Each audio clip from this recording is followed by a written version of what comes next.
بسم اللہ الرحمن الرحیم عن ام کلثوم رضی اللہ تعالی عنہا قالت قال رسول اللہ صلی اللہ تعالی علیہ وسلم لیس الکذاب الذی یصلح بین الناس فینمی خیرا الحدیث رواہ البخاری۔ نبی کریم صلی اللہ علیہ وسلم نے ارشاد فرمایا، وہ شخص جھوٹا نہیں ہے جو لوگوں کے درمیان صلح کی کوشش کرے اور خیر اور اچھائی کی بات کو آگے پہنچا دے، آگے نقل کر دے۔ دوستو، کل کے درس میں ہم نے بات کی تھی کہ وہ شخص جو ایک جگہ سے بات سن کے دوسری جگہ نقل کرتا ہے اور دوسری جگہ سے بات سن کے پہلی جگہ، اور ایسی بات نقل کرتا ہے جس سے لڑائی جھگڑا بڑھتا ہے، تو یہ شخص دو چہروں والا ہے، دو چہروں والا سانپ ہے۔ جبکہ آج کے درس میں یہ بات بیان ہو رہی ہے کہ اگر کسی جگہ کسی دو لوگوں کے درمیان مخالفت ہے، دو خاندانوں کے درمیان، دو گروہوں کے درمیان مخالفت ہے،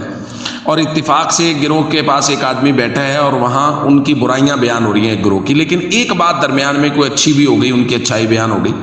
تو یہ جو یہاں شخص بیٹھا ہے یہ پہلے گروہ کے پاس جا کے کہے کہ جی میں ان کی مجلس میں بیٹھا تھا، آپ کی بہت اچھائی بیان کر رہے تھے، آپ کے بارے میں تو ان کے بہت اچھے خیالات ہیں، اور یہاں جب یہ سنیں گے تو یہ کچھ نہ کچھ ان کی اچھائی بیان کریں گے، تو یہ اچھائی کو بڑھا چڑھا کے وہاں جا کے بیان کر دے کہ جی میں وہاں گیا تھا، انہوں نے آپ کے بارے میں بڑی محبت کا اظہار کیا، اور